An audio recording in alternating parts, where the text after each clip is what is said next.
So basically, this whole phenomena of e-learning taking over the world of education, it's amazing. It's posed a lot of challenges to us as educators, but more so, it's posed a lot of opportunities, fun ones, I might add. Sure.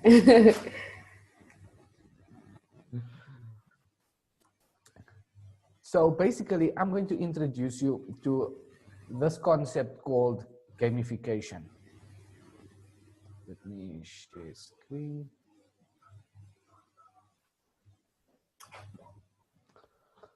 So I'm going to introduce you to this concept called gamification.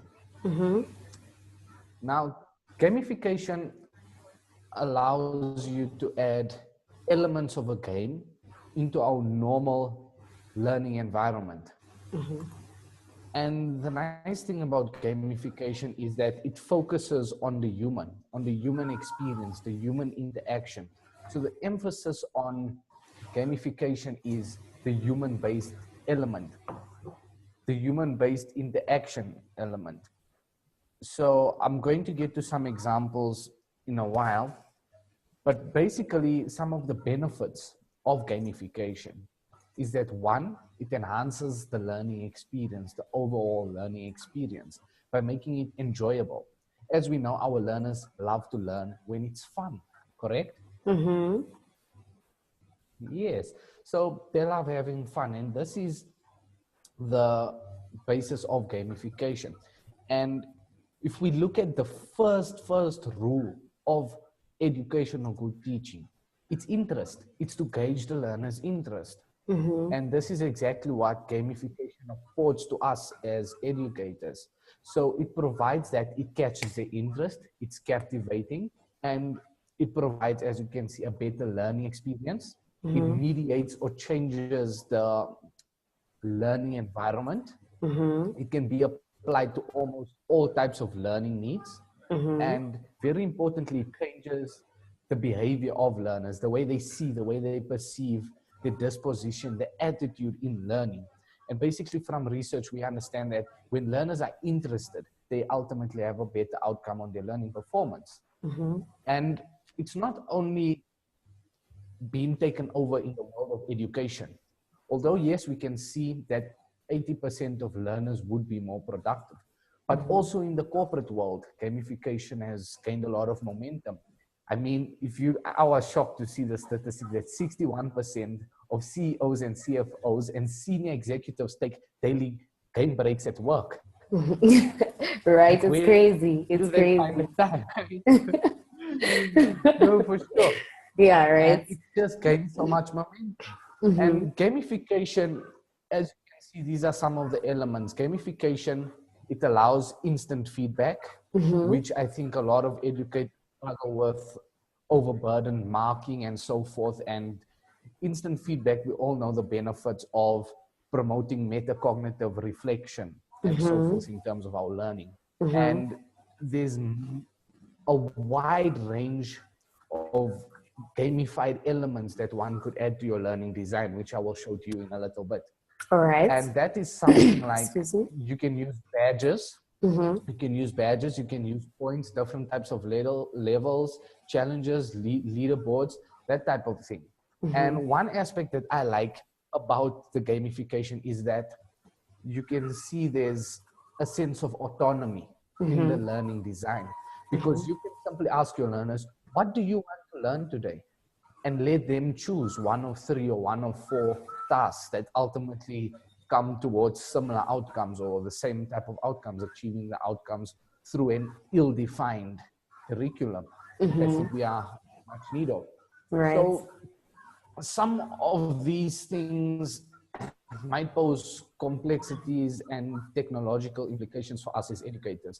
But currently the state of education is that we are in a state of trial and error. So we have to try stuff and learn from it, not only on a national level, but on an individual level for us as educators personally, find what works for us in our classrooms and so forth. So here's just a couple of tips to consider when implementing gamification, is to firstly test the experience in your own time. And then consider other alternatives. I mean, can it be done without technology first? And these simple things. And we've all heard of Howard Gardner's theory of multiple intelligences and different types of learning styles.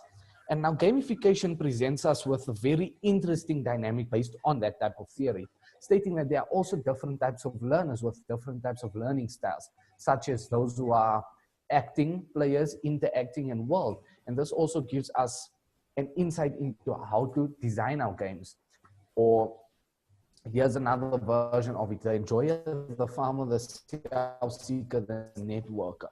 And it shows us basically what stimulates these type of styles in an online environment, which I think is completely fascinating and a whole new field open to research. What do you think? Yeah, I actually think it's cool. And like, I was about to ask, can we use gamification without technologies? Would you design and gamify a lesson without the use of technologies? Because I see with technologies, you also add badges, there's score sheets and stuff like that. Would you use gamification without technology? That's my main question to you. Definitely. And I would recommend that the basis of your gamification is based on an interaction basis. Remember, in the beginning, I said the emphasis on the point of gamification is human interaction. Exactly. And based on the human response to these type of motivating factors, which is why I'm going to introduce you. I'm going to stop my presentation, which shows you badges in finalization. And just to sum up, that gamification, it promotes simulation. It can simulate an environment such as science. You can use DNA cells. You can have the freedom to explore. You can use puzzles, challenges, strategy, consequence games, judgment games, and it can ultimately support recall and memorization. True. Like I said, living in the 21st century, yes, there is a dynamic of technology, but what we need to do is find an equilibrium as to where we can integrate technology with our learning and not compromise the element of face-to-face learning. Okay, cool. I'm just trying to share my screen with you because I want to show you something in addition to that. All right.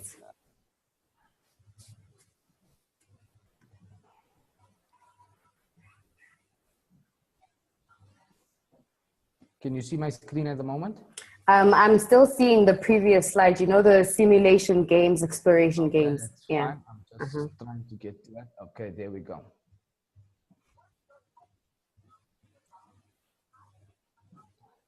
So that's my next screen that I would like to share with you. This is a website called Faceboard. Faceboard, yeah. And I've been introduced to this concept at one of the e-learning conferences, and I found it extremely amazing.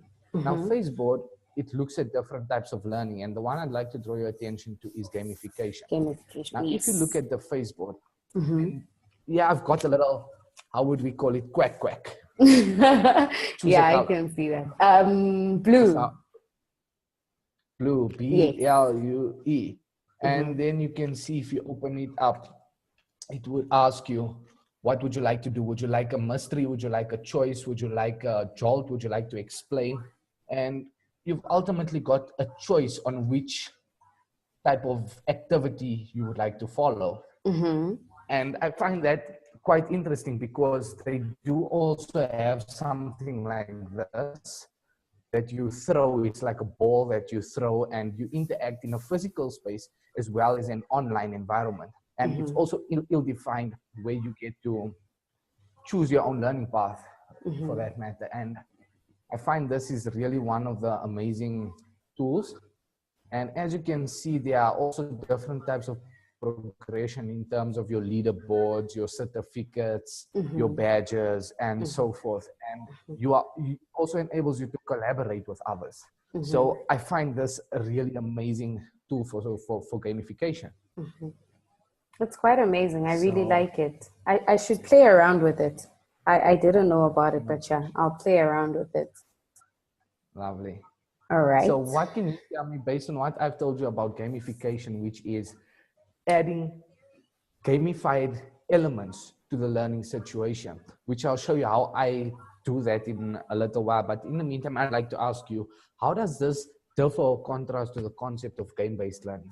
Okay, so game-based learning, okay, unlike you, I don't have a fancy schmancy presentation to share. It disappeared. I had it like weeks ago, but now I can't find it. But yeah. No stress. Game-based learning, in contrast with gamification, it's a manipulation of computer games for learning, right? So learners manipulate real games. Like say you take, what's this? The one that they usually use as an example for math is Angry Bird, because they use it for angles and stuff. You take a game like Angry Bird to uplift your cognitive development through play, right? So it also, it does not simulate a real life situation, but it makes the game, the game is basically designed for learning, meaningful learning for students, right? And then the objectives for game-based learning, it makes learning enthusiastic through playing games. It exposes the learners to multiple styles of learning. Like you also said, learners come into class with different learning styles. So it's through imagery and through wording and auditory. It kind of takes all the learning styles into one, depending on the game that you use also. It engages learners, it engages the content actually into play, and then it fosters problem skills and it encourages collaboration amongst the learners, right? And then the other thing that I found, the characteristic that game-based learning has, there's an existence of rules, right? You just don't play the game. There is a rule. Say you don't push that bird into that angle. Obviously, your tower is going to fall. There's interaction, there's challenges, and there's competition that leads to your scoreboards. And there's also outcomes and feedback. Say you knock the wrong thing off, the game is obviously going to say, oops, that was wrong. And there's goals also, you know. And what else did I want to tell? Okay, what does game-based learning encourage? It encourages fun, right? It encourages competitiveness. It encourages collaboration, productivity, and joyful optimism. I mean, if your learners are coming into class and they know that for this certain section, ma'am said for angles, ma'am said we were going to play Angry Birds to kind of learn and have an image of how a 90-degree angle looks without just drawing it.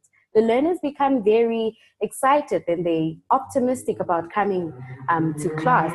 And then, yeah, that's what I have to say about game-based learning. Oh my goodness. I lost my presentation, but yeah, it was, yeah, it was dapper and yeah, but yeah. No, that's quite fascinating. So basically, from what I understand is that it builds the type of cognitive skill outside of the domain. And exactly. then later, it uses that foundation to bring it back into the learning subject. Yes, it does, definitely. It really, really does. And the other thing is it allows in-depth interaction between the learners and the content and between the learners themselves. So yeah, it's quite good actually. It's also like it's one of the fundamental elements is allowing the learner and the content to interact and the learners and the learners. So yeah. No, that's amazing. So just like I would show you in terms of gamification, like I said, gamification is not the course itself, but gamification is rather adding elements of gaming, embedding it into your course design. Like for me, the central philosophy of my notion is the course design. And basically, if you look at my course, this is what my lesson would look like. Okay, show me. And this basically what my lesson would look like. So generally I would start off with some motivational sayings. And this is a lesson on factors that influence business locations. And when you look at it, I've got stipulated outcomes, learning outcomes. And then that has to be matched to whatever it is that I'm busy with in terms of delivering my lesson. And as you can see, it works with pictures and can facilitate an interactive class discussion, evaluating is this a good business location? Is that a good business location? How about this? And in online business, do you need a business location? So it develops that type of critical thinking fundamentals. My course design would also at some stage like this year include a video. This is a video that can be played and questions can be related to that video.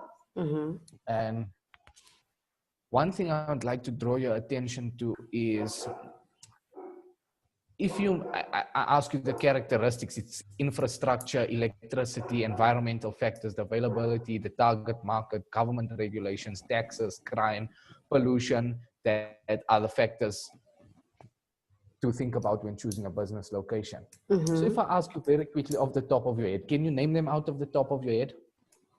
Infrastructure, business facilities, electricity. I think, yeah. It's kind of hard. Yeah. And basically what I integrate is that I say, okay, I hurt my leg while cleaning my room and it was caught on CCTV.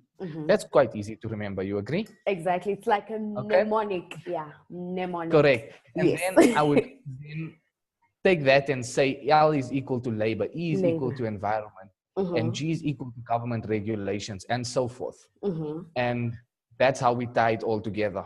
Okay. And that's just in aid of supporting your memory. And then what I would do is play a game based on that, which aids your memory, aids the simulation of getting to terms with these type of fundamentals. So first I build a foundation, and then I would wrap it up with a Kahoot, which is an interesting game. And learners can test and practice their knowledge while engaging in a lot of fun. And this ultimately makes the content real or meaningful and memorable to the learners, which is ultimately what we aim to achieve. And then the other... Okay, continue. Sorry. No, it's okay, so as I wanted to share something with you. It's something that we're actually doing now with my grade, I think it's grade 9. Okay, just finish what you're doing and then we'll do it at the end. So, can you see that screen? Okay. And then you can play a Kahoot, and then we can finish up with a quiz, which learners can access from a remote location. And that quiz is also game-based. And it also gives instant feedback. And it's got a leaderboard as well. And we can do the same thing with case studies, not only written case studies, but also implementing video quiz case studies. Okay. Which I think sums up the implementation of gamification to one's course. Perfect. So let me screen share something that I wanted to show you. Okay, wait. Let me get to it now. Okay, can you see my screen? It's coming up? It's coming up, all right. Yes, I can. Okay, so at the moment, there's this, it's not an app, but it's called PhET, Physics Lab by the University of Colorado or something like that. So right now at the moment with my grade 9s, we are doing circuits, series circuits and parallel circuits. So the game base in the part that I'm doing now is creating a series circuit. And when you connecting your lines and stuff like that, it shows that, okay, the battery is burning and my switch is burning because of this, this, and that. Obviously, because they know the laws of how a series circuit works, they will understand what I mean. Like, it's giving them a picture of what's actually happening. And when you take a light bulb, pull your light, okay, what's happening to my light bulb? Being naughty. Okay, when I take my light bulb and connect it here, right? And then connect the connecting wire here. And then because my switch is on, it's going to light up. Because this is the content that I've been teaching them theoretically. They haven't seen it like manually, because obviously sometimes we don't have the resources. But now that we have this PhET lab, it shows them actually how it works. So yeah, this is my gamification that I'm doing lately with my kids. So yeah, yes. That's what I'm saying. That's amazing. It's quite fun.